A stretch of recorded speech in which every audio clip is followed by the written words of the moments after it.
Guys, నా పేరు అనన్య. నేను 4th క్లాస్. ఈరోజు నా స్టోరీ కాకి ఇంకా నక్క. ఒకరోజు కాకి చాలా ఆకలిగా ఉంది.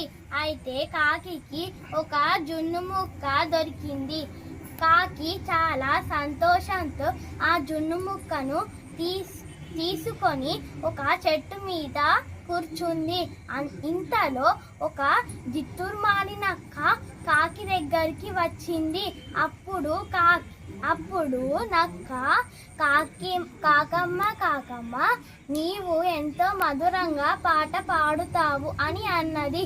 అయితే ఒకసారి పాట పాడావా అని నక్క అడిగింది.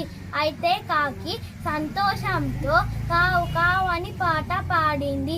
ఇంతలో నోట్లో ఉన్న జున్ను ముక్క కింద పడింది. ఆ జింతులు మారి నక్క తీసుకొని వెళ్ళిపోయింది. కాకి ఏడుచుకుంటూ ఎగిరిపోయింది.